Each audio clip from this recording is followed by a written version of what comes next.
Ayun ba ang stop? Binalik.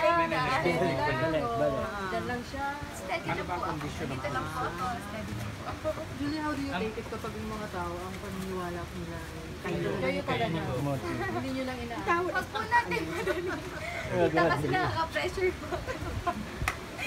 Grabe po. Ang sabi ba po natin madaliin? Opo, relax lang po tayo. Pero ba kayo ng panuntunan ni Coco ngayon na parang work muna? Opo, kasi lalo po ngayon hirap po. Ang hirap, ako especially sa part ko po na kambal, ang hirap baka mamaya maligaw, malistra. So mahirap po, mapapabayaan po ng kaya. Pero may usapan na kayo na sa isa't isa. Ay, may ganun po. Kasi pag natatanong naman si Coco laging sino pinakamalapit na siya.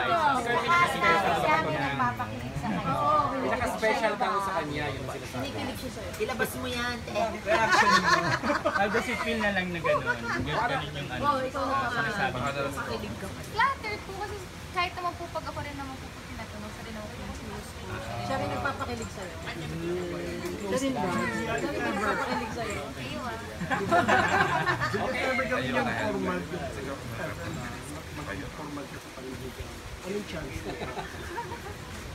Pag nandun na lang po, saka po ako kasi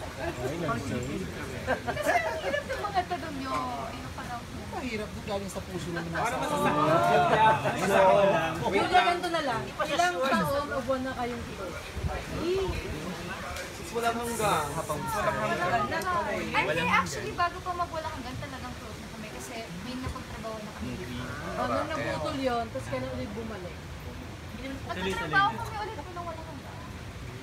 Sa mga lamang. Sa pangarap ko jackpot. Once upon a time. Jackpot. Feeling ko sa Once Upon a Time.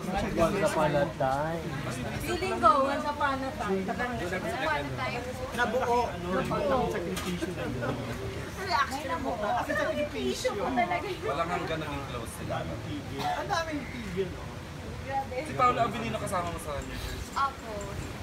Nakita mo siya nakapaloma. Ang ganda niya. Talaga? Parang siya. Ang ganda-ganda niya pagpaloma. Hindi mo siya tinutok siya. Alam ko na. Walang pala Binalik pa. alam ko na, ano po ako eh, na ang ganda niya. Hindi mo siya binibigyan ng tip pa. Nakita ko ba?